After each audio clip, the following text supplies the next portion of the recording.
They used to laugh at him, called him hog fat, too slow for the fields, too heavy to run. His name was Obadiah, just another slave meant to be broken. But when freedom came, the men who once whipped, sold, and branded children walked away untouched, rich, smug, untouchable. Until Obadiah decided to change the story. One by one, he tracked them across the South. An overseer drowned where the hogs fed. A mistress crushed beneath her own cellar beam. A trader found dead with the branding iron still fused to his hand. Whispers spread of the fat freedmen who hunted his masters, leaving their bodies scattered like warnings in the night. Was he a monster?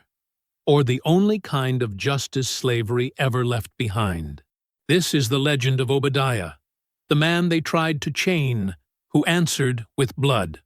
Before we go any further, comment where in the world you are watching from, and make sure to subscribe, because tomorrow's story is one you don't want to miss. The midday Georgia sun burned hot on Obadiah's back as he swung his pickaxe against the packed dirt of the county road. Sweat poured down his face and soaked through his threadbare shirt, clinging to his large frame. The other freedmen on the road crew worked silently beside him, their rhythmic strikes punctuating the humid air. Obadiah kept his eyes down and his breathing steady. He had learned long ago that drawing attention only brought trouble.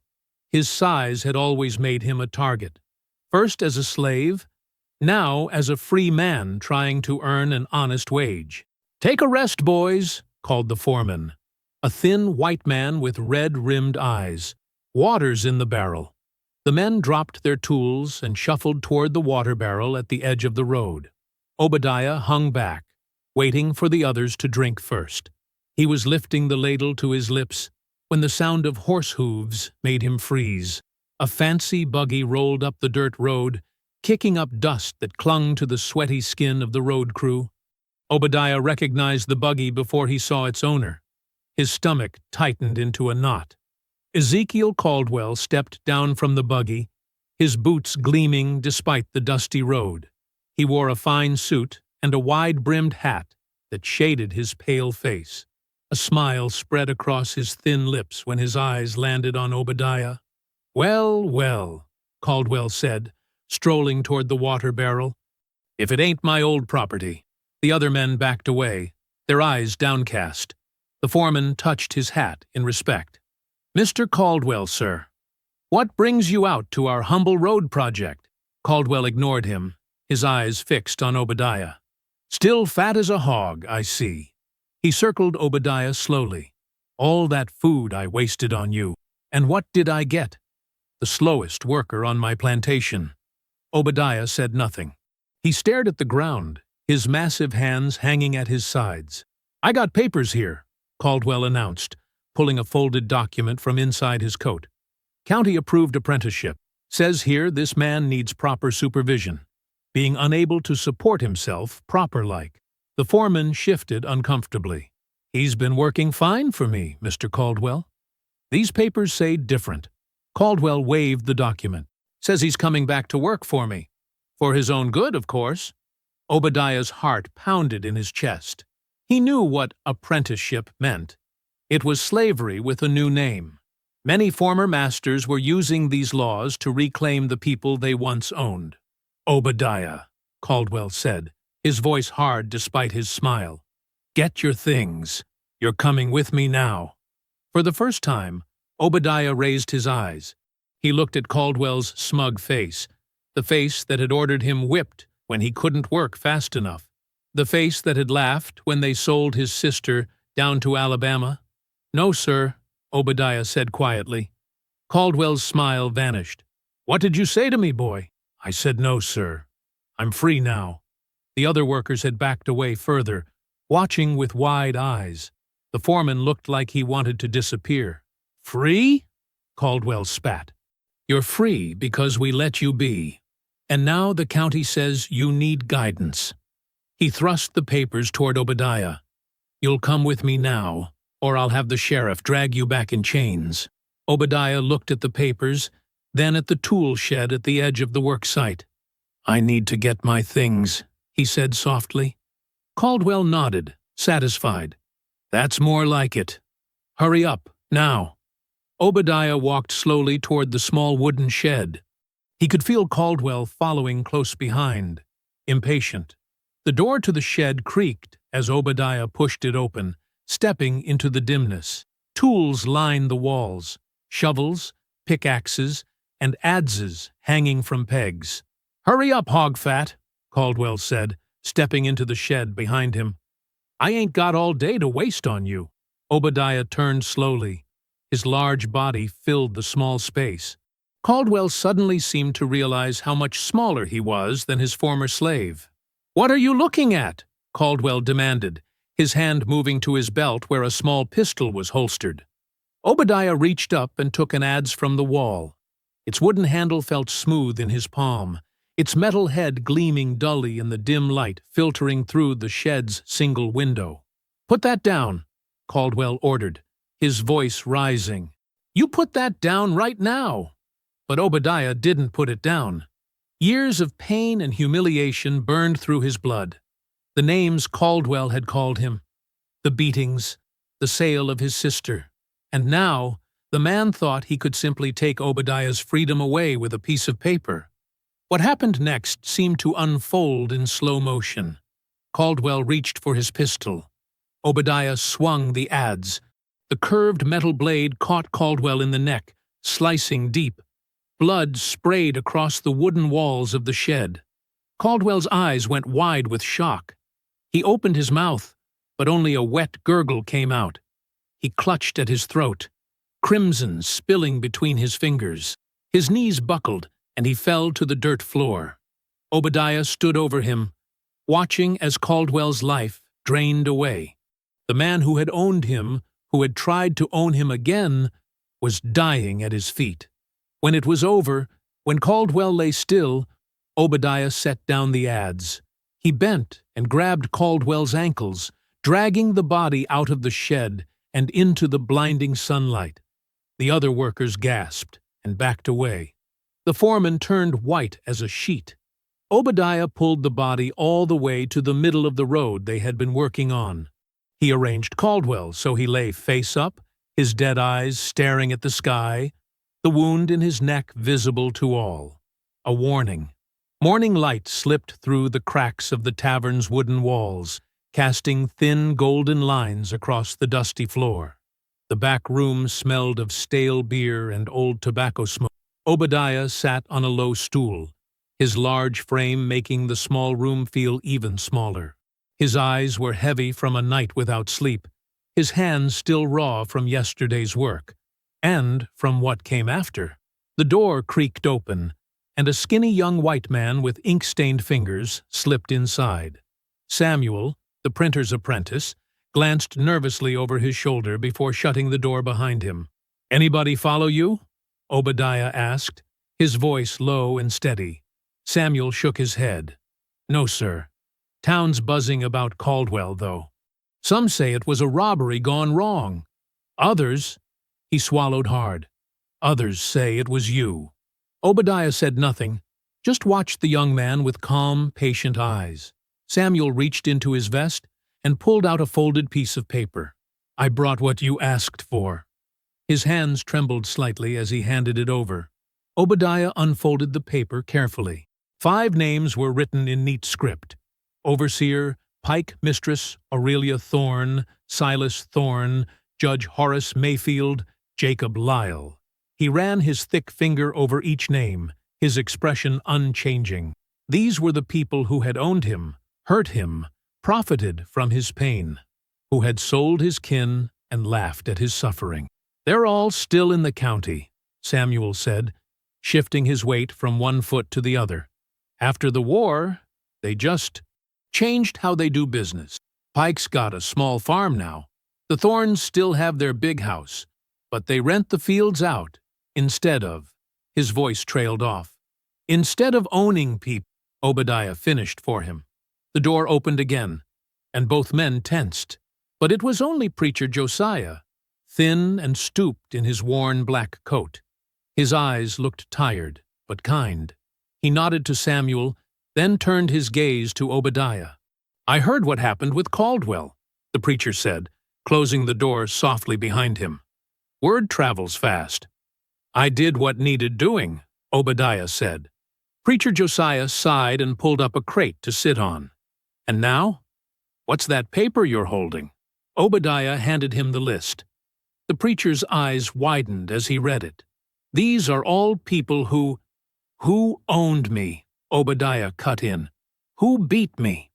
Who sold my sister like she was a sack of flour?" The preacher folded the paper and handed it back. "And you plan to do to them what you did to Caldwell? They've had their freedom all these years, living comfortable while we struggle, making sure we stay down with their laws and their tricks."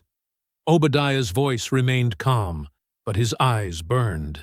"They had their chance at mercy." Preacher Josiah leaned forward, resting his thin hands on his knees. "Vengeance belongs to the Lord, Obadiah. This path you're on, it damns the soul. It chains you tighter than any iron ever could." "My soul was damned the day they took me from my mother," Obadiah replied. "At least now I choose my own chains." Samuel shifted uncomfortably by the door. "I should go. Boss will wonder where I am." "Wait," Obadiah said. He committed the list to memory, then handed the paper back to Samuel. "Burn this. Don't let nobody see it." Samuel nodded and tucked the paper away. "Be careful," he whispered, then slipped out the door. Preacher Josiah remained, his eyes filled with sorrow. "There's a place for you at the church if you need it. Food, a bed, safety." "I'm past safety now," Obadiah said. The preacher stood up slowly. "Then I'll pray for you, for your protection, and for your soul." After the preacher left, Obadiah sat alone in the dim room, thinking. Pike would be first. The overseer had been cruel in small ways, the kind that cut deeper than a whip sometimes. Mocking words, food withheld, extra work piled on when Obadiah was already exhausted. Pike's small holding sat near the river, beside the old hog pens he'd bought cheap after the war. Obadiah could picture it clearly, the shabby house, the muddy yard. Pike's habits hadn't changed much since slavery days. He still drank heavily at night, stumbling home from town, still washed his face at the trough early each morning, cursing the sun and his headache. Predictable. That would make things easier. By midday, Obadiah had gathered what he needed: food for a few days, a heavy blanket, a small knife. He left town quietly, keeping to the back roads, his large body moving with surprising stealth through the trees that lined the main road. No one stopped him. No one questioned where he was going. To most white folks, one big black man looked much like another, unless they had reason to look closer. And Obadiah had always been good at avoiding notice when he wanted to. The sun was low in the sky by the time he reached the woods near Pike's farm.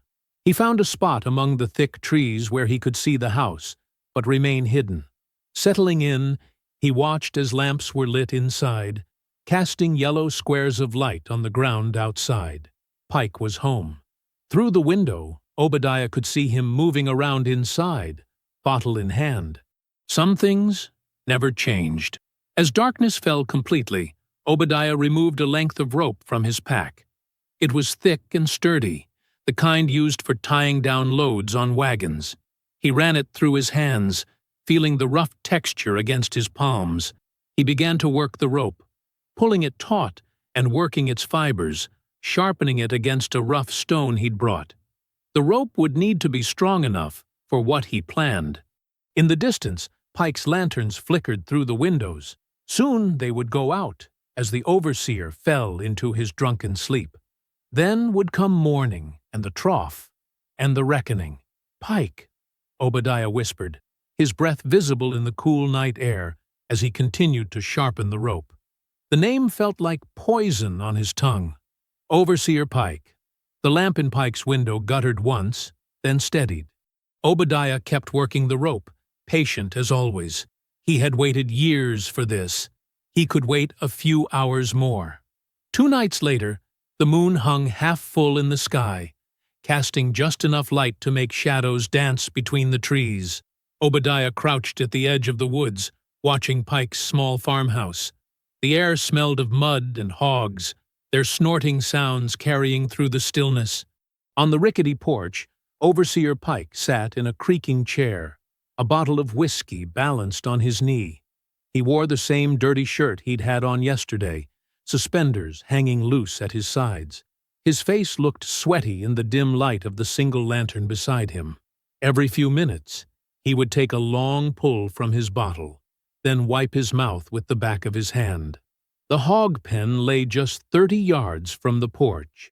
The animals moved like dark shapes in the night, their grunts punctuating the silence.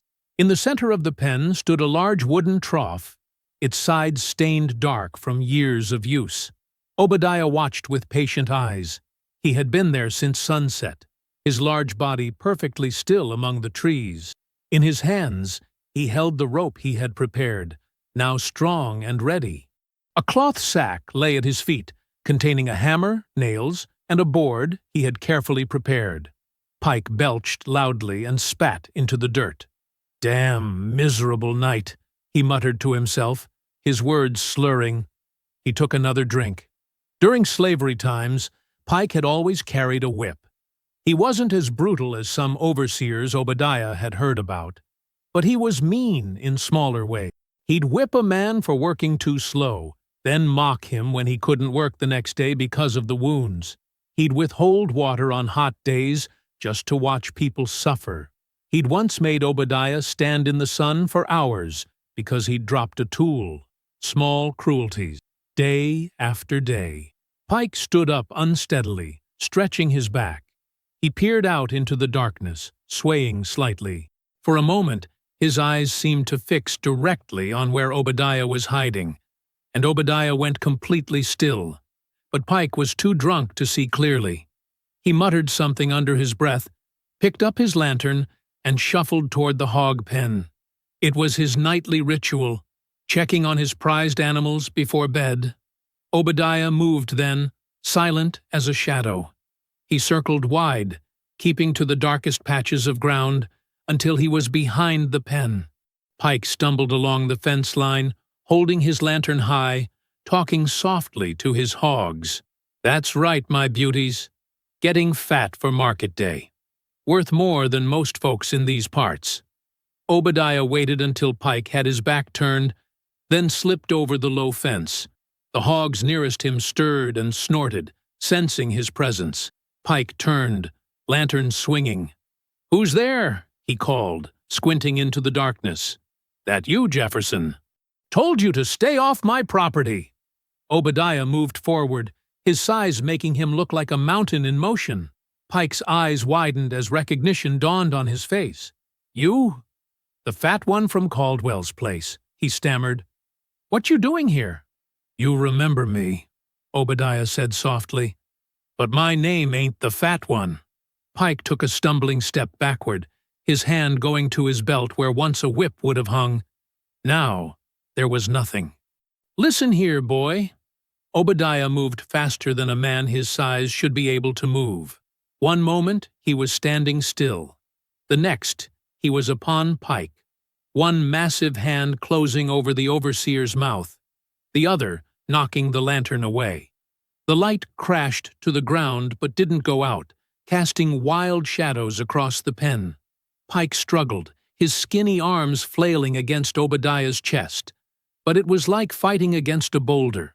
Obadiah forced him down into the mud, pinning him with one knee while pulling the rope from his belt. "You're the devil," Pike gasped when Obadiah briefly removed his hand to begin binding him. "The devil himself." "No," Obadiah replied calmly, tying Pike's hands behind his back with practiced efficiency. "Just a man you thought was less than a man." The hogs had started to stir more, agitated by the struggle. Their grunting grew louder, some moving closer to investigate. Pike's eyes darted around wildly, looking for help that wasn't coming. "Please," he whimpered, as Obadiah yanked him to his feet. "I never killed nobody. I wasn't the worst. I was just doing my job." Obadiah said nothing, just marched him toward the trough. The wooden structure was half full of murky water, ready for the hog's morning drink. "No," Pike said, understanding dawning in his eyes. "No, no, not like this." Obadiah pushed him face down toward the trough. Pike tried to resist, but Obadiah's strength was overwhelming. With one powerful motion, he forced Pike's head under the water. The overseer thrashed wildly, his bound hands useless behind him. Bubbles rose to the surface as he tried to scream. Obadiah held him there, his face expressionless, counting silently in his head as Pike's struggles grew weaker. 1 minute, 2.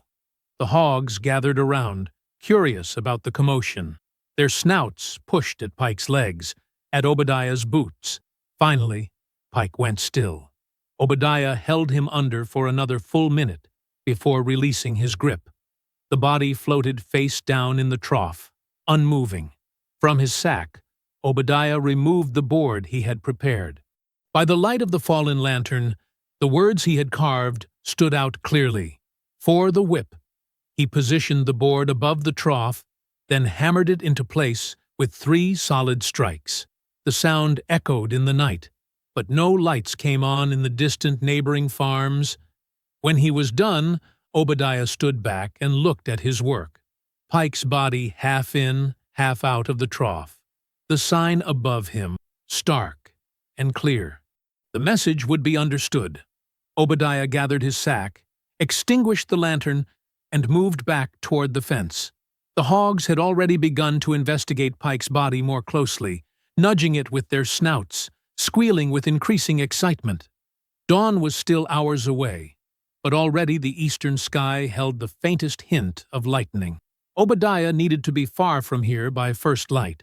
He slipped over the fence and into the woods, moving steadily despite his size. Behind him, the pigs' squealing grew louder as they circled Pike's body. The wooden sign creaked slightly in the breeze, its message waiting to be discovered with the morning light. Obadiah didn't look back. 1 name crossed off his list. 4 more to go. The next evening, clouds gathered low in the sky, promising rain that hadn't yet fallen. Obadiah moved through the shadows along the edge of the Thorne estate, his large frame surprisingly quiet as he navigated the flowering bushes that lined the property. Mistress Aurelia Thorne's manor house stood tall and white against the darkening sky, its windows glowing with lamplight. Unlike most plantation homes that had fallen into disrepair after the war, the Thorne estate maintained its grandeur, columns standing proud, paint fresh, gardens well tended. Obadiah knew this place well. He had never been owned by the Thornes, but he had been brought here many times with others to help with harvest or building. The Thornes were known for borrowing slaves from neighboring plantations when extra hands were needed. But it wasn't those memories that burned in Obadiah's mind. It was the day they brought his cousin Esther here, just 15 years old, to be sold to a man from Mississippi. Keeping low, Obadiah circled toward the back of the house where the kitchen and cellar entrances were located. Servants still moved about. Mostly free blacks now paid pennies to do the same work they'd done in chains before. He watched their patterns, noting when the back door opened and closed, counting the minutes between movements. When a brief stillness fell, he darted across the open yard to the side of the house. There, a row of windows glowed with light. He crept close, staying below the sill line, then slowly raised his head to peer inside. The room was a study, walls lined with books and paintings. At a large desk sat Mistress Aurelia Thorne, her back straight as a rod, her gray streaked hair pulled tight in a bun. Before her lay open ledgers, and her thin fingers moved methodically across the pages, making notes with a fine pen. Obadiah knew those ledgers. Everyone did. They held the records of every person the Thornes had ever bought or sold. Names, ages, prices paid and received. Children separated from mothers, husbands from wives, all recorded in Aurelia's perfect handwriting as if they were no more important than barrels of flour or bales of cotton. As he watched, Aurelia turned a page, her lips moving slightly as she read something that pleased her. The same thin smile he remembered from that day. "This girl is developing nicely," Aurelia had said, circling Esther like a hawk. "Good teeth, strong back, childbearing hips. She'll fetch a fine price in Mississippi, where they need breeding stock." Esther had stood trembling, eyes downcast, as Aurelia noted something in her ledger. "Mark her down at 800, she'd told the auctioneer. "We'll start the bidding there." When Esther began to cry, asking about her mother, Aurelia had looked annoyed. "Note her as emotional in the ledger. We'll have to knock off 50 for that." Obadiah pulled back from the window, his breathing heavy. He forced himself to be calm, to think clearly. Anger would make him sloppy, and he couldn't afford mistakes. He made his way around to the cellar entrance, a slanted door leading into the ground at the back of the house.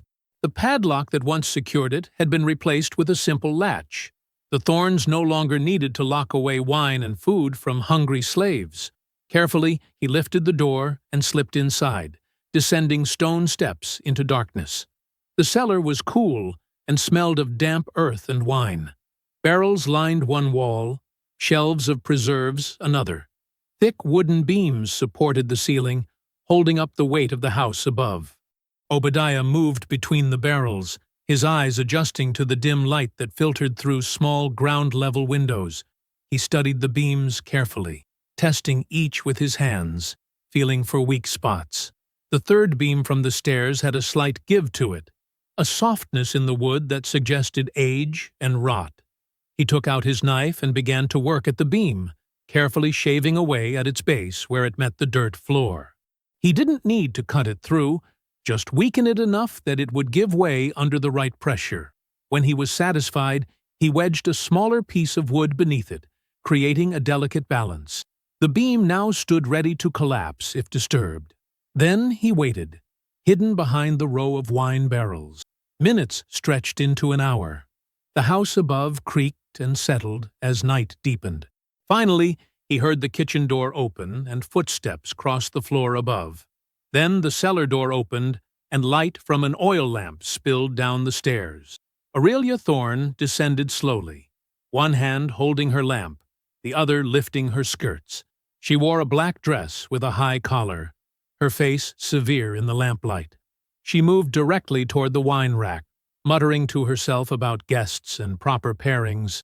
Obadiah held his breath as she passed within arm's reach of his hiding place. He could smell the lavender water she used, could see the cameo brooch at her throat. She set her lamp on a small table near the wine rack and began to examine bottles. "The 59 Bordeaux should suffice," she said to herself, pulling a bottle from the rack, though they hardly have the palate to appreciate it. She turned, bottle in hand, and took 2 steps toward the stairs. As she passed the weakened beam, Obadiah reached out with his foot and kicked away the small wedge of wood. For a moment, nothing happened. Aurelia paused, frowning, as if sensing something wrong. Then came a terrible groan from above as the weight of the house shifted. Dust rained down from the ceiling. Aurelia looked up, her eyes widening. The beam cracked, splintered, and gave way. The ceiling above it collapsed in a thunderous crash of wood and plaster. Obadiah pressed himself against the wall as debris filled the cellar. When the dust began to settle, he peered out. The center of the cellar was now filled with broken timbers and chunks of the floor above. Pinned beneath the largest beam lay Aurelia Thorne, her lower body crushed. The wine bottle shattered beside her. She was still alive, gasping for breath in the dust-filled air. Her eyes darted around wildly until they found Obadiah emerging from the shadows. "You!" she whispered, recognition dawning in her pain-filled eyes. Obadiah said nothing. He stepped carefully through the debris until he stood over her. Papers from above had fallen through the collapsed floor, pages from her precious ledgers, now scattered around her broken body. He bent down and picked up one of the pages. Names, ages, prices. They were people, he said quietly. Not numbers. Shouts came from upstairs as the household responded to the crash. Footsteps pounded across the floor. Voices called out in alarm. "Help me!" Aurelia gasped, blood trickling from the corner of her mouth. Obadiah dropped the ledger page onto her chest. "No more helping the Thorns," he said. Then he turned and moved quickly toward the cellar door that led outside. Behind him, the first servants reached the ruined cellar stairs. A woman screamed at the sight of Mistress Aurelia pinned beneath the beam. Another shouted for help, for someone to fetch the doctor. Obadiah slipped out the cellar door into the night just as the first drops of rain began to fall. By the time the servants realized a man had been in the cellar, he was already across the fields and into the tree line. He didn't stop running until he reached the edge of the swamp, the sounds of the plantation far behind him. Rain fell steadily now, washing away his footprints. He waded into the dark water, pushing deeper into the maze of cypress trees and hanging moss. For 2 days, Obadiah moved through the swamp, sleeping on patches of high ground, eating berries and roots he recognized. He heard search parties calling, dogs barking in the distance, but the rain had hidden his trail well, and few men were willing to venture deep into swamp territory. By the third morning, his shoes were waterlogged, their leather splitting at the seams. His clothes clung to him, damp and heavy, but when he climbed a cypress to survey the land, he saw no signs of search parties. The hunt had moved elsewhere. The church stood alone at the edge of town, its white clapboard walls peeling in the afternoon sun. It was small, humble, built by freed people with whatever wood they could salvage after the war. A simple cross topped its modest steeple, and 3 wooden steps led to its front door. Obadiah approached from behind, through a stand of pine trees. His clothes were still damp from the swamp, mud caked his boots, and hunger gnawed at his belly. He'd eaten nothing but roots and berries for 3 days. The church looked like salvation, but he knew better than to hope for easy comfort. He knocked softly at the back door. Once, twice, then 3 times in quick succession. The pattern Preacher Josiah had taught the desperate who sought sanctuary. The door opened a crack. Preacher Josiah's thin face appeared, his eyes widening at the sight of Obadiah.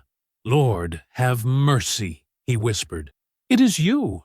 They're looking everywhere." "I need a place," Obadiah said simply. "Just for tonight." Josiah glanced nervously over his shoulder, then stepped aside. "Come in quick. The fewer who see you, the better." Inside, the church was cool and dim. Wooden pews faced a simple altar, and a worn Bible lay open on the pulpit. Josiah led Obadiah past these to a small room at the back that served as the preacher's quarters, a cot, a table, a chair, and little else. "You can't stay here," Josiah said, closing the door behind them. "They'll search the church soon enough." "But—" He stopped, looking troubled, then knelt and pulled up a loose floorboard. Beneath it was a narrow space, just wide enough for a man to lie flat. This was part of the old route, before freedom came. Obadiah understood immediately. The Underground Railroad had used churches like this, hiding runaways beneath floors and in secret rooms. "It's tight," Josiah said, "especially for a man of your size, but it'll have to do." Obadiah lowered himself awkwardly into the space. It was indeed a tight fit. His shoulders pressed against the sides, and he could barely turn his head. But he'd endured worse confinement. "Thank you," he said, as Josiah prepared to replace the board. The preacher paused, his thin face solemn in the half-light. "Obadiah, I must say it again. Vengeance is the Lord's, not yours to take." "The Lord had his chance," Obadiah replied. 30 years I waited for his justice." Josiah shook his head sadly. "What you're doing, it won't bring peace. To anyone." He lowered the floorboard into place, plunging Obadiah into darkness. Through gaps in the floorboards, thin strips of light penetrated the hiding space. Obadiah could hear Josiah moving about above, the creak of the chair as the preacher sat down, the rustle of paper as he opened his Bible. Then came the murmur of prayer, words Obadiah couldn't make out, but whose cadence was familiar from countless Sunday services he'd attended since freedom came. Hours passed. The strips of light dimmed as afternoon turned to evening. Obadiah dozed fitfully in his cramped hiding place, jerking awake at every sound from outside. Through the floorboards, he heard the church door open, then voices, Josiah greeting someone, their reply too low to make out. Footsteps crossed the main room of the church, coming closer. "Sure you haven't seen him?" a man's voice said, clearer now as they entered the preacher's quarters. "As I told you before, Mr. Thorne, I haven't seen anyone matching that description," Josiah replied evenly. Obadiah went completely still. Silas Thorne, Aurelia's brother, was standing directly above his hiding place. "This beast killed my sister," Thorne said, his voice tight with anger. "Crushed her under her own house like an animal." "A terrible tragedy," Josiah agreed. "But violence only begets more violence, Mr. Thorne. Scripture teaches us." "Spare me your sermons, preacher," Thorne cut in. "Judge Mayfield and I are offering $500 for information leading to his capture, dead or alive, though I'd prefer the former." "That's a great deal of money," Josiah said carefully. "It's necessary. We've hired professionals. Jacob Lyle and his men are already in town. They've tracked runaways across 5 states. This fat butcher won't get far." The floorboards creaked as Thorne paced the small room. His boot heel came down directly above Obadiah's face, sending a shower of dust through the cracks. "If you hear anything, see anything, you come straight to me or the judge," Thorne said. $500 could build a proper church, preacher. Something better than this shack. "The Lord provides what we need," Josiah replied, his voice steady. "But I'll keep my eyes open." Footsteps receded. The church door opened and closed. Then silence, broken only by Josiah's heavy sigh. Later that evening, when darkness had fully fallen, Josiah lifted the floorboard. He held a plate with cornbread and beans and a cup of water. "Eat quickly," he said, as Obadiah climbed stiffly from the hiding place. "Then back under. It's not safe anywhere else." Obadiah devoured the food, his first real meal in days. As he ate, Josiah showed him a poster that had been nailed to trees throughout town. It showed a crude drawing of a massive black man, his features distorted to look bestial, with the words "murderer" and "dangerous" printed in bold letters.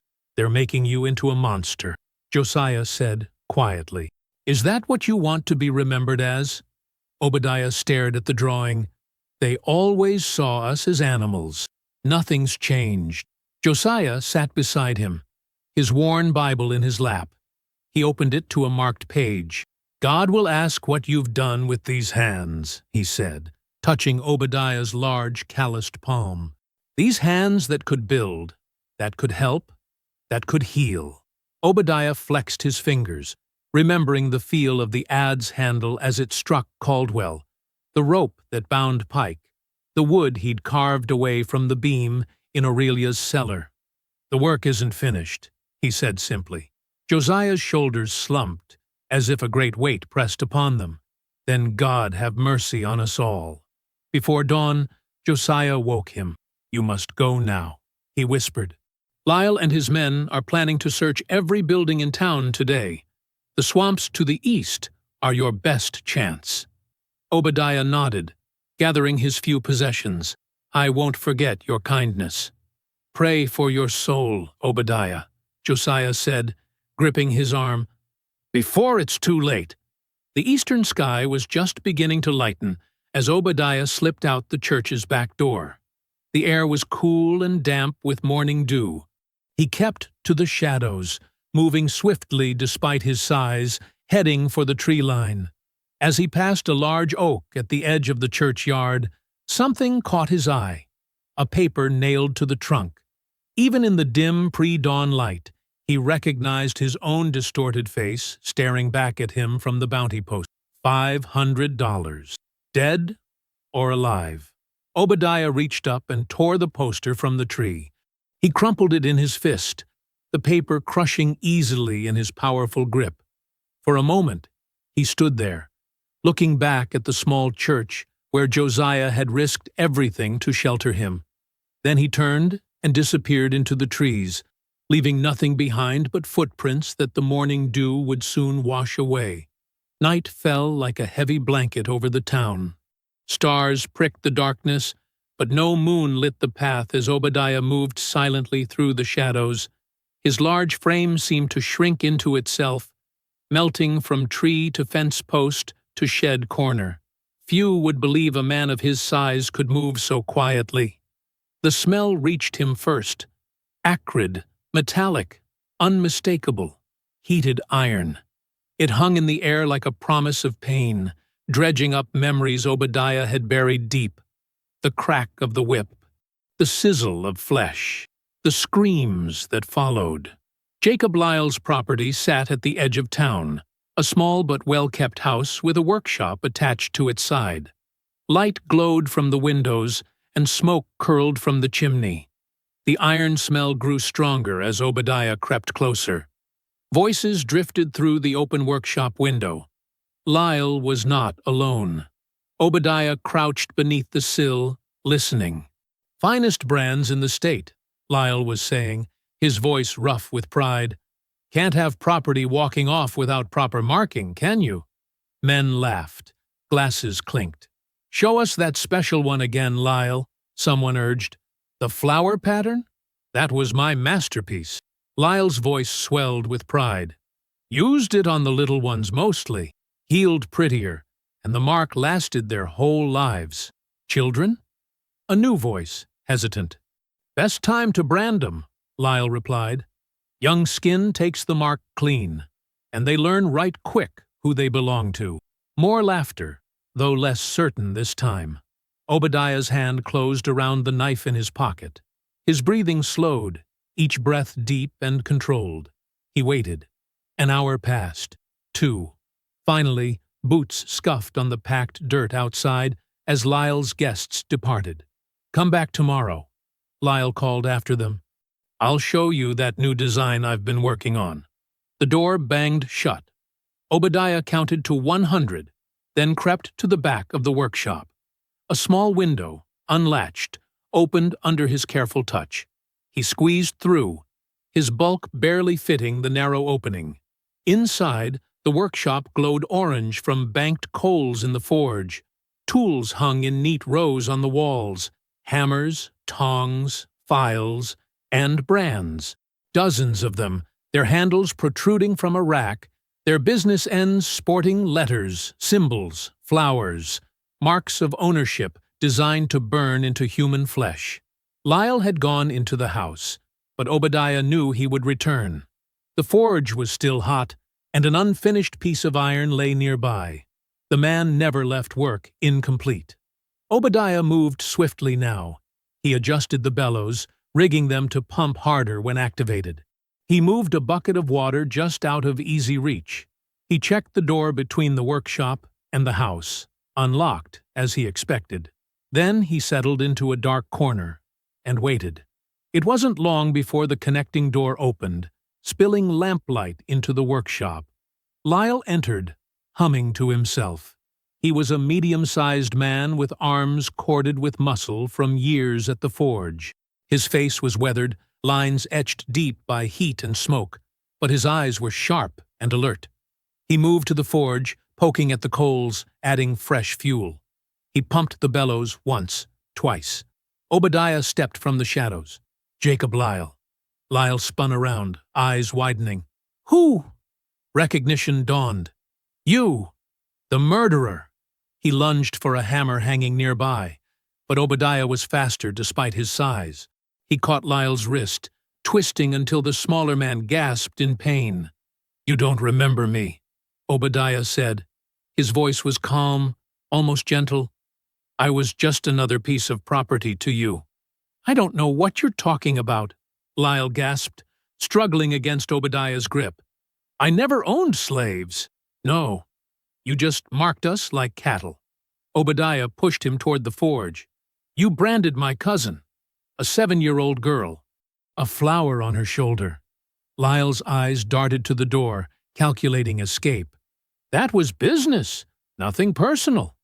It felt personal to her. Obadiah reached for the bellows with his free hand, pumping them hard. The coals flared bright orange, then white-hot. She screamed for 3 days after, never spoke above a whisper again. "Please," Lyle begged, true fear in his voice now. "I'll give you money. I can help you escape." Obadiah ignored him, his gaze fixed on the forge. "You know what I remember most? The smell. Burning flesh has a smell like nothing else." The workshop filled with the stench of hot metal as the coals reached their peak heat. Sweat beaded on both men's faces, from heat, from fear. "Your friends called you a master of your craft," Obadiah said. "Show me." With his free hand, he picked up a brand from the rack, one shaped like a simple circle, the universal mark of ownership. Its metal end glowed faintly red from proximity to the forge. "No," Lyle whispered, understanding dawning. "Please, no." Obadiah thrust the brand into the heart of the coals. "We're going to see your work up close." Lyle fought then, with the desperate strength of a man facing death. He kicked, clawed, bit. But Obadiah was immovable. He pinned Lyle against the workbench, one massive hand holding both the smaller man's wrists. The brand grew hotter, metal shifting from red to orange to blinding white. The heat radiated outward, searing the air. Obadiah pulled the brand from the fire. It pulsed with terrible heat, the circle at its end a perfect white. "You're a craftsman," Obadiah said, voice still eerily calm. "You should hold your tool properly." He forced the brand's handle into Lyle's clenched fist, wrapping the man's fingers around the wood. Lyle screamed as Obadiah guided his hand, pushing the white-hot circle against Lyle's own chest. The workshop filled with the stench of burning cloth, then skin, then deeper. Lyle's screams rose to a pitch beyond human, then choked off as the shock of pain overwhelmed him. His body convulsed, then went limp. Obadiah released him.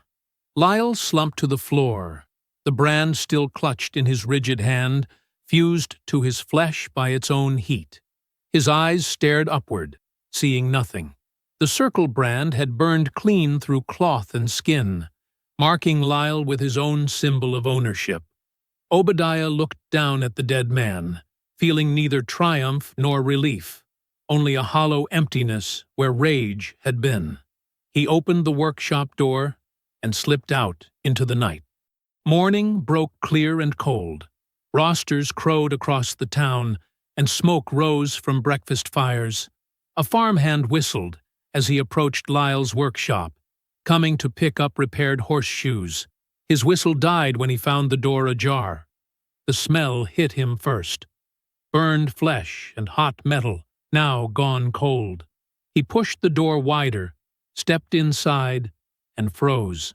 Jacob Lyle lay on the workshop floor, his dead hand still gripping the brand that had killed him. The perfect circle burned into his chest seemed to stare up like an accusing eye. The farmhand stumbled backward, a scream building in his throat. Miles away, in the loft of an abandoned barn, Obadiah sat cross-legged on the hay. Sunlight streamed through cracks in the wooden walls, illuminating dust motes that danced in the air. In his hands, he held the crumpled bounty poster bearing his distorted face. A small fire burned in a circle of stones before him. He'd built it carefully, making sure it wouldn't spread to the dry hay surrounding him. Obadiah stared at the poster one last time, studying the monster they'd made of him. Then he tossed it into the flames. The paper blackened, curled, and flared bright before dissolving into ash. Obadiah watched until the last corner disappeared, the crude drawing of his face consumed by fire. 3 masters dead. 2 remained. Several days after Jacob Lyle's death, the moon hung thin in the evening sky. Twilight settled over the countryside, turning trees into shadowy giants against the darkening horizon. A carriage rattled along the old post road, its polished wood gleaming even in the fading light. Inside sat Silas Thorne, his back straight as a fence post. He wore a black suit with silver buttons and a silk cravat. His hands were gloved in soft leather that had never known labor. Through the window, he watched the familiar land pass by, much of it once worked by people he had owned. "Faster, Moore," he called to his driver. "I want to reach town before full dark." "Yes, sir," came the reply. "Bridge is just ahead." The carriage picked up speed, wheels clattering on the packed dirt road. Silas settled back against the cushioned seat, satisfied. The manhunt for the murderer, this free fat slave who'd killed his sister and others, would soon end. Judge Mayfield had promised the militia would join the search tomorrow. They would bring dogs. Animals need to be taught their place, Silas muttered to himself. The carriage approached the wooden bridge spanning Wicker Creek. In the growing darkness, no one noticed the missing pin in the rear axle, carefully removed hours earlier by large, patient hands. As the carriage reached the middle of the bridge, the wheel came loose. The carriage lurched violently to one side. Moore shouted in surprise. The horses neighed in panic. "What's happening?" Silas demanded, clutching the window frame. The carriage tilted further, wood groaning. Then it happened. The wheels separated completely. The carriage crashed onto its side, sliding across the bridge planks in a shower of splinters. Silas was thrown against the door, then down onto what had become the floor. His head struck something hard. Pain exploded behind his eyes. He heard Moore shouting, the horses screaming, wood splintering. Then, nothing. When consciousness returned, Silas found himself being dragged across rough ground. His head throbbed. Something warm trickled down his temple. Blood. He tried to move his hands, but found them bound tightly behind his back. "Who dares?" he managed to croak. "Do you know who I am?" The dragging stopped. Silas twisted his neck, looking up into a broad, impassive face he recognized instantly from the wanted posters. "I know exactly who you are, Silas Thorne," Obadiah said quietly. Fear shot through Silas like lightning. He looked around frantically. They were at the old train depot, abandoned since the war. Moonlight streamed through holes in the roof, illuminating dust motes and rusted rails. His driver was nowhere to be seen. "Where's Moore?" Silas demanded, trying to sound commanding despite his position.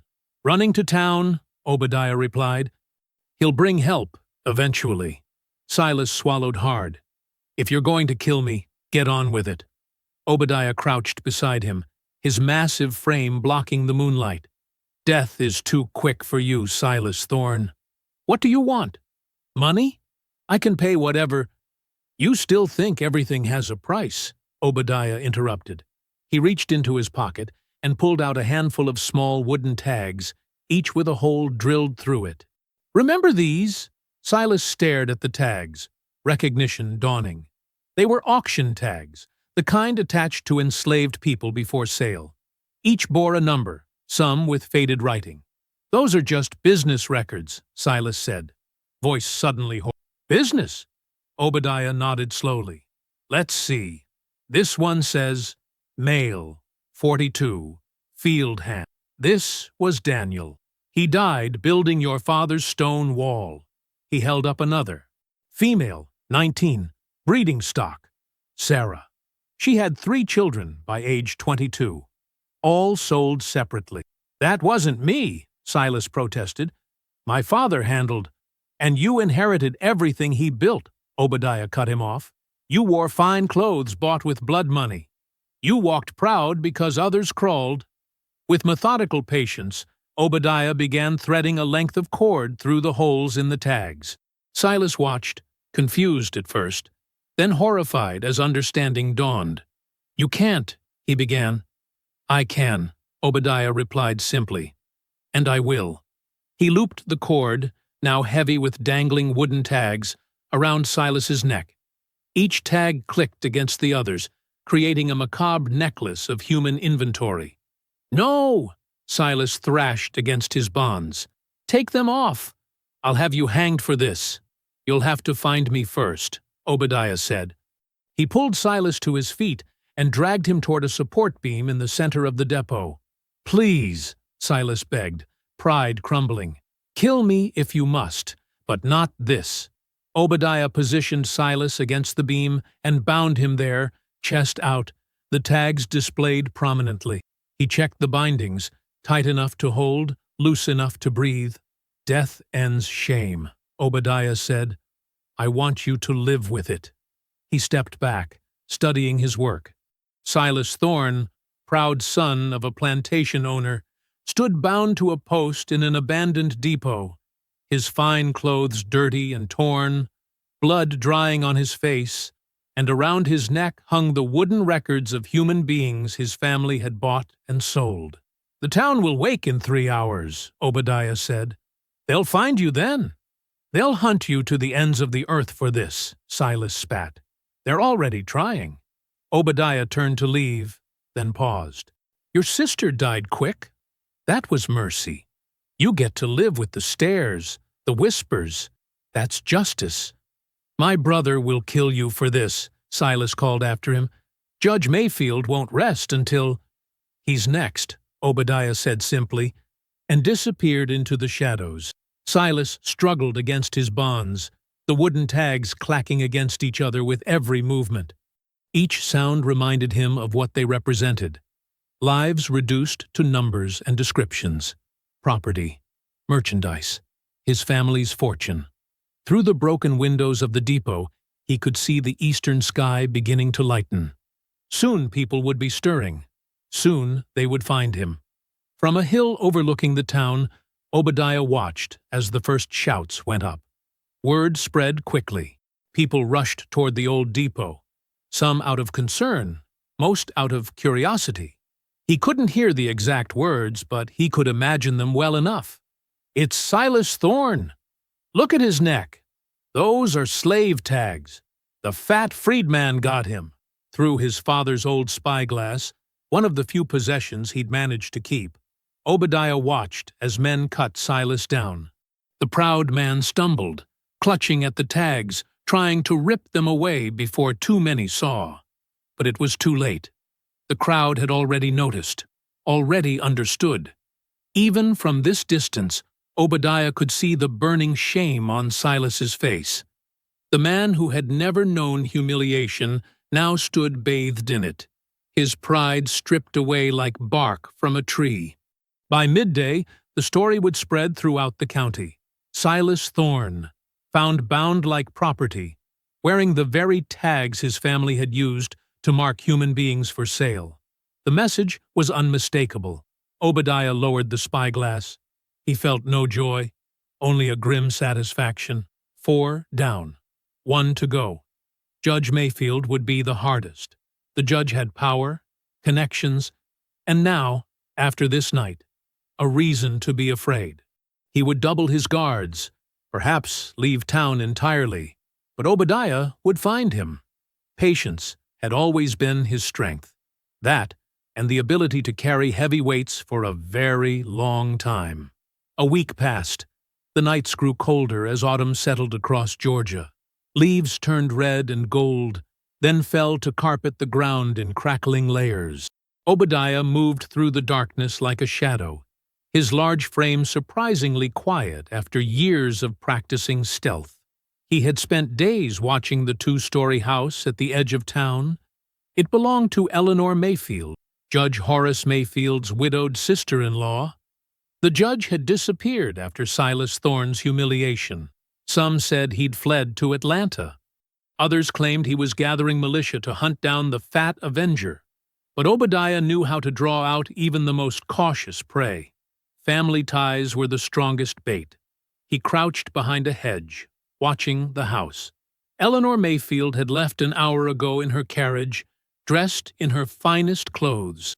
Tuesday was her social night at the Baptist Ladies' Aid Society. She wouldn't return until well after 10. The servants had the evening off, all except the kitchen boy, who slept in the small room off the pantry, but the boy would be asleep by now.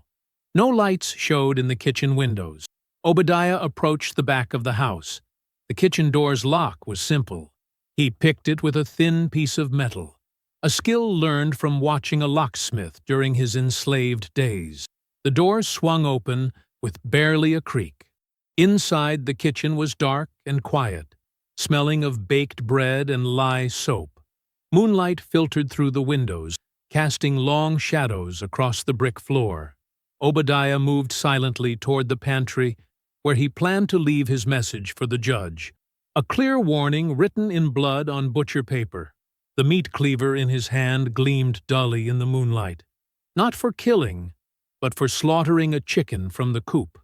Blood on paper spoke louder than words to men like Mayfield. Halfway across the kitchen, a floorboard creaked beneath his weight. Obadiah froze. From the darkness near the hearth came a startled gasp. Obadiah turned, cleaver raised defensively. A small figure darted from the shadowed corner. A boy, no more than 9 or 10 years old. The kitchen boy, supposed to be asleep in his room. "Who's there?" the child called out, his voice high with fear. "Be quiet," Obadiah whispered, lowering the cleaver.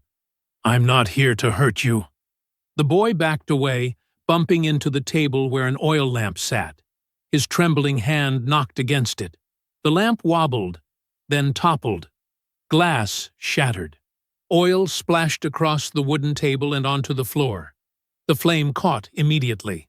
Fire leapt up, hungry and bright, illuminating the kitchen in sudden, terrible light. The boy screamed as flames spread rapidly across the oil-soaked floor, cutting off his path to the door. "Don't move!" Obadiah shouted, dropping the cleaver.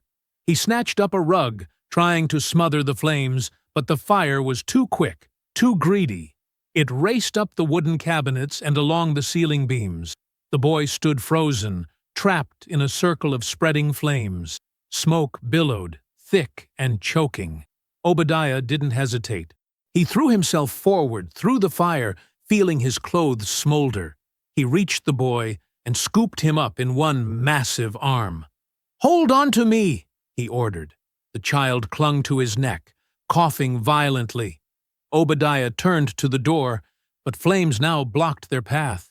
The windows were too small for his bulk. The pantry door still stood open. Obadiah charged through it, the boy clutched against his chest. The small room beyond led to the back porch. They could escape that way. But smoke filled the narrow passage, black and suffocating. The boy's grip was weakening. Obadiah crashed through the back door, stumbling into the cool night air. Behind them, the kitchen was fully ablaze, fire climbing hungrily toward the second floor. Obadiah carried the boy across the yard, away from the burning house. He laid the child gently on the grass, turning him onto his side. The boy's eyes were closed, his small chest barely moving. "Wake up, boy," Obadiah said, patting his face. "Breathe. You're safe now." The child's eyelids fluttered. He coughed weakly, then drew a shuddering breath. Relief flooded through Obadiah, but only for a moment. The boy's next breath came as a thin, pained wheeze. His lips had a bluish tint in the firelight. "No," Obadiah whispered, feeling for a pulse. It fluttered beneath his fingers, weak and erratic. "Stay with me, child." The boy's eyes opened, cloudy with confusion and pain. He looked up at Obadiah, not with fear, but with a strange, distant curiosity. His small hand reached up, touching Obadiah's soot-stained cheek. "Who?" the boy whispered, his voice barely audible. "Just a man," Obadiah answered gently. "Just a man who didn't mean for this to happen." The boy's hand fell away. His chest rose once more, then stilled. Obadiah gathered the small body against his chest, rocking back and forth as shouts rose from the street. The fire had spread to the upper floor now, casting an orange glow across the neighborhood. Windows shattered from the heat. Eleanor Mayfield's carriage clattered up the road, the woman's screams cutting through the night as she saw her home engulfed in flames. People poured from neighboring houses. Someone rang the church bell, calling for the volunteer fire brigade. But Obadiah heard none of it. He sat in the shadows of the garden, cradling the dead child, his mind numb with horror. This boy had not been a master, not an overseer, not a judge who twisted laws to keep black folks down. Just a child, working in a kitchen, caught in the path of vengeance that wasn't meant for him. Before anyone could spot him, Obadiah slipped away through the back garden, carrying the boy's body. He walked for hours, deep into the woods beyond town, the child's weight a terrible burden in his arms. As dawn broke, Obadiah dug a grave beneath an old oak tree. He used his hands, tearing at the earth until his fingers bled. When the hole was deep enough, he wrapped the boy in his own jacket and laid him gently in the ground. "I don't even know your name," Obadiah whispered as he covered the small body with earth. When he finished, he found a flat stone and, using the cleaver he had carried all night, carved a rough cross into its surface. He placed it at the head of the grave. The rising sun filtered through the autumn leaves, dappling the fresh-turned earth with gold. Birds began to sing in the branches overhead, oblivious to the tragedy below. Obadiah knelt beside the grave, his massive shoulders bowed. "This was not your burden," he whispered. "This was not your fight." He rose slowly, every movement heavy with grief and guilt. The path of vengeance had claimed an innocent. Was this the price of justice? Or proof that vengeance created only more victims? Obadiah turned away from the grave, his steps leaden as he walked deeper into the forest. The weight of the boy's death pressed down on him far heavier than his own considerable bulk ever had. 3 days after the fire, Obadiah moved through the woods like a wounded animal. He hadn't slept. Food turned to ash in his mouth. The kitchen boy's face haunted him whenever he closed his eyes. The morning dawned gray and misty. A light rain fell, soaking through Obadiah's worn coat as he approached the edge of the settlement where Preacher Josiah's simple wooden church stood. The small building sat at the crossroads between the white part of town and the freedmen's quarter, a bridge between worlds, like Josiah himself. Obadiah needed counsel, needed absolution, though he doubted even God could wash the kitchen boy's blood from his hands. But Josiah had always offered wisdom, even when he disagreed with Obadiah's mission of vengeance. He kept to the tree line, moving cautiously. The bounty on his head had doubled since the fire. Posters now called him a child killer, though few knew the truth of what had happened that night. As the church came into view through the drizzle, Obadiah froze. Something was wrong. A crowd had gathered in the muddy yard before the small building, not worshippers, but townsfolk with angry faces. At least 20 men, some in militia uniforms, others in everyday clothes. And in their midst stood Preacher Josiah, his thin wrists bound with rope. Obadiah dropped to his knees in the tall grass. From this distance, he could see but not hear clearly. A white man in a sheriff's coat shouted, jabbing his finger at Josiah's chest. The preacher's head remained high, his expression calm despite the danger surrounding him. "Tell us where the fat killer's hiding." The sheriff's voice carried on the damp air. Josiah's reply was too soft to hear, but the shake of his head was clear enough. Obadiah's hand moved to the knife at his belt. There were too many men, he couldn't fight them all. But perhaps he could create a distraction, draw them away from Josiah. Before he could move, a horseman galloped up to the crowd. The newcomer's expensive coat and hat marked him as a man of importance. Judge Mayfield had returned. The judge dismounted, striding toward Josiah with purpose. Though Obadiah couldn't hear every word, phrases drifted to him on the wind. Harboring a murderer. The boy was barely 9 years old. Betrayed your own community.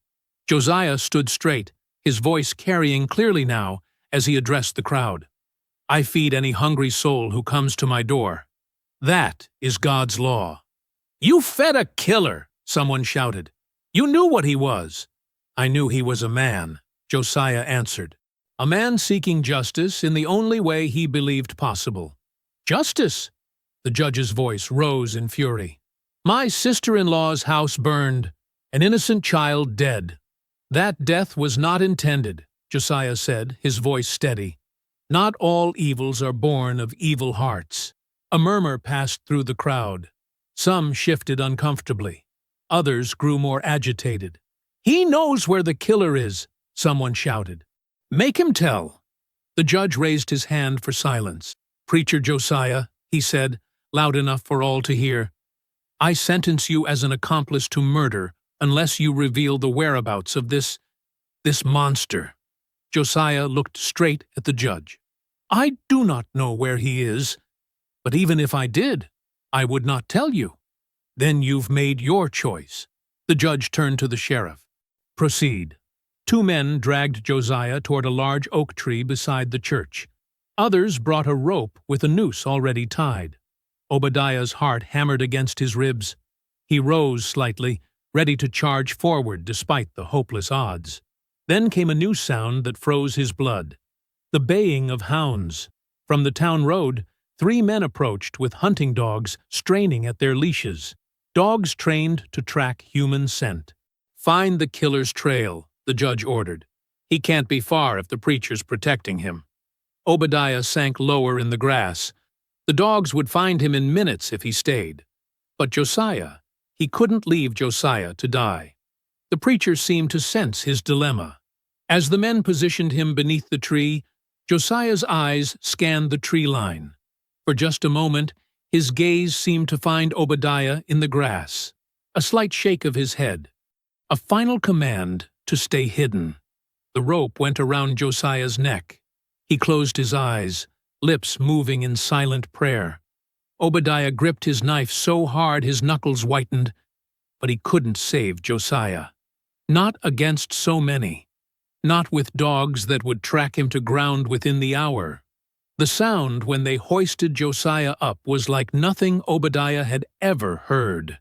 Not a snap, but a terrible stretched silence. Then, the creaking of rope. The slow turning of a body. The dogs were released, bounding toward the church perimeter, noses to the ground. They came dangerously close to where Obadiah lay hidden. One hound lifted its head, sniffing the air, sensing something. Obadiah held his breath, pressing himself into the mud. A rabbit burst from nearby brush. The dogs, distracted, gave chase, baying excitedly as they disappeared into the woods, in the opposite direction from Obadiah. The crowd began to disperse, some looking troubled by what they'd witnessed, others satisfied that justice had been served. The judge mounted his horse and rode away without a backward glance at the swinging body of the preacher. Obadiah remained hidden until dusk fell and the last of the townspeople had gone. Only then did he rise, his joints stiff from hours of stillness, his heart a cold stone in his chest. He approached the tree where Josiah hung, limp and still in the fading light. With reverent hands, he cut down the body of the man who had fed him, counseled him, tried to save his soul even while disagreeing with his mission. Obadiah carried Josiah to the small graveyard behind the church. There, with his bare hands once again, he dug a grave deep enough that dogs or wild animals wouldn't disturb it. He laid the preacher's body gently in the earth, arranging his hands across his chest, straightening his simple collar. Your mercy killed you, Obadiah whispered as he covered the grave. I should have stayed away. Night had fully descended by the time he finished. He marked the grave with Josiah's own Bible, wedged between 2 stones to keep it from blowing away. Then he melted into the darkness, heading for the deepest part of the swamp where no dogs could follow. In a hidden hollow surrounded by cypress trees, Obadiah built a small fire. From inside his coat, he withdrew a leather-bound ledger, his record of names and deeds. On one page he had written, Kitchen Boy, though he still didn't know the child's true name. Now, beneath it, he carefully printed, Preacher Josiah. By torchlight, he stared at the growing list. The masters he had killed. The innocent who had died because of his vengeance. 2 columns in his mind: justice and cost. "No more warnings," he muttered, his voice rough with grief and resolve. "Only endings." 3 nights after Josiah's death, a freedman stumbled into a tavern near the county line. His clothes were torn, his face streaked with mud. Men gathered as he collapsed into a chair. "I seen him," the man gasped, accepting a cup of water with shaking hands. "The fat avenger. He's hurt bad." The tavern fell silent. Even the bartender paused mid-pour. "Where?" someone finally asked. "Old Thorn Plantation. Hiding in what's left of the slave quarters." The man's voice trembled. "Looked half dead already. Bullet wound in his side, festering." 2 white men slipped out the door. Within an hour, riders galloped toward town. The freedman disappeared into the night, a heavy purse of coins in his pocket. Payment from Obadiah for spreading the tale. In truth, Obadiah was not wounded. He moved through the burned-out ruins of the Thorn Plantation with careful purpose, preparing.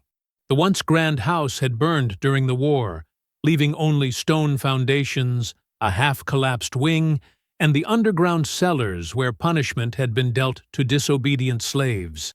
These cellars Obadiah knew intimately.